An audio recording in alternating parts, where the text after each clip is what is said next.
This is Bill Wright Sr. Nobody in broadcasting knows Jerry Del Colliano longer than I do. When he was a Springfield High School sophomore, I hosted Jerry for an hour at WIBG, where I was doing my midday show. And Jerry says that from that moment on, he knew what his career path would be.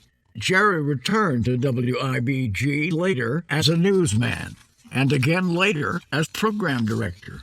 Jerry's first break came when Marlon Taylor hired him to do All Night while he was attending Temple University. Jerry was at WFIL the day the pop explosion took this town. He also worked at Channel 6, first as a booth announcer and then doing on-the-air work. He was a newsman for WIP and program director at Wi-Fi 92. Jerry's journalism background took him to publishing, where he started a trade paper known as Inside Radio, which he sold to Clear Channel, and today he presides over Inside Music Media, a website about traditional and new media. Then Jerry went west to accept an appointment as a professor of music industry at the University of Southern California. Jerry wrote a book called Out of Bad Comes Good: The Advantages of Disadvantages. It's about what we in the business know is true, that adversity introduces a person to him or herself and to those around them. All of this never forgetting the importance of cheesesteaks and soft pretzels and that special Philly attitude of which he is proud. Now he is home, and it's a special honor for me to welcome Jerry Del Colliano into the Broadcast Pioneers Hall of Fame. I want to thank Uncle Bill Wright for that narration, because Bill has not lost anything over the years. He's the same man we remember. I'm really honored to have that.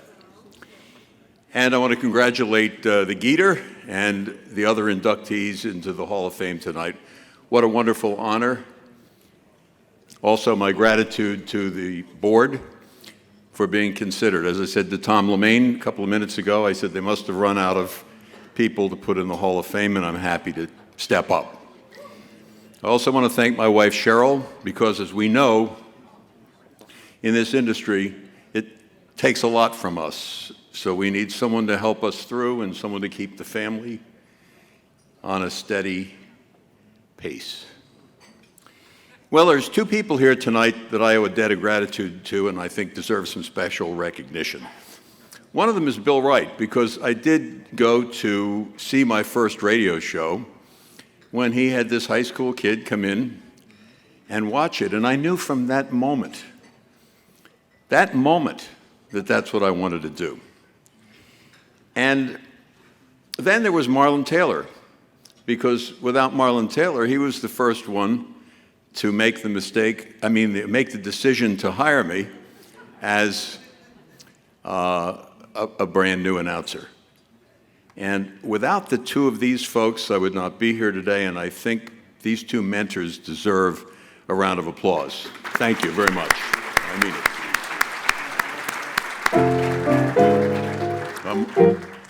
Up.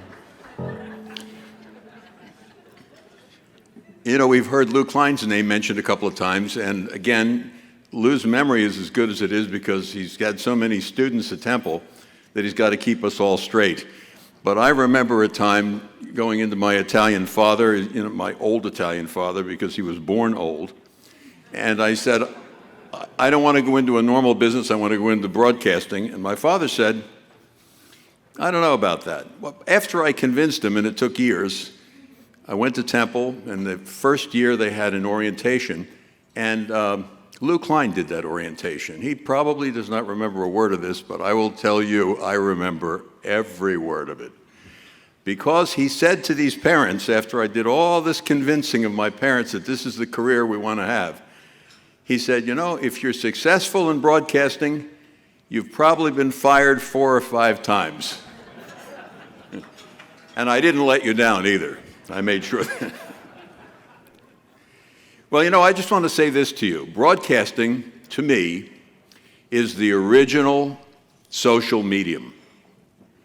And I can make my case. Number one, I remember being asked to address my mother's nursing home, where they came up to me and they said, "We want you to speak to a group of dementia residents." And I said, "Well, I've never done that before, but I am qualified because a lot of people nod off when I speak, and they barely remember my name when I'm finished." But seriously, it was a challenge. And what I want to share with you is that what happened was amazing. Because to get these folks with dementia to get connected with the world, what happened was I asked one question, and the question was, do you remember ever sitting around a radio and listening to it? And believe it or not, the personalities, the figures, and the memories were not able to be erased by dementia. That was a lesson that stuck into my mind. And then, they would have dinner, and they'd play the 40s channel that used to be on XM radio, and Marlon Taylor, sitting at my table over there, programmed that too. And it was a very good channel, and they loved it because it was the music of their era. But Marlon liked everything to be authentic. So he had newscasts done every hour, but the newscasts were newscasts from the 40s. So when the folks were having their dinner, they would sit there and be very happy hearing thanks for the memories, and as that would fade out skillfully, a news announcer would come on and say, "It's 5 o'clock and time for the news. Adolf Hitler has invaded Russia." And the connection with radio is so important for them that it had credibility all those years later. They remembered it. It was not something that just went by in and out of their head. So that was important. But it's not just older people. I know that when I was a professor at the University of Southern California, I taught music industry. And we brought in the man who founded Pandora, Tim Westergren. My students were less interested in how Pandora works to predict what you want to hear, and more interested in knowing why he called it Pandora Radio. And I said, come on, you got the inventor here. But they want to know it's not radio. Why do you call it that? Because even in the digital age, these young people knew it can't be radio without personalities on it. And we see too YouTube today, which is very popular with the next generation. But you'll see that a lot of the stuff that's featured on YouTube is from television, broadcast television. And YouTube knows the importance of having personalities. So what they've done is they've encouraged the next generation of YouTube stars, because you need a face and a voice to connect these audiences. So, two things. Number one, broadcasting done right was the original social medium, and it still is today. And number two, all of us must always embrace our God-given talents to never stop entertaining audiences. Well, I was fortunate to be raised in Philadelphia and nourished on Philly radio. We are family here. You know that in this room, in this organization. So that's why the beat goes on. And that's why the hits just keep on coming.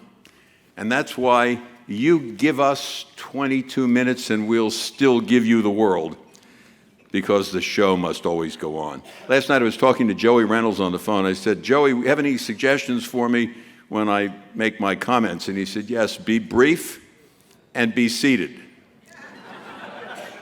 So let me say that I am grateful for this honor, and I thank you very much. Thank you.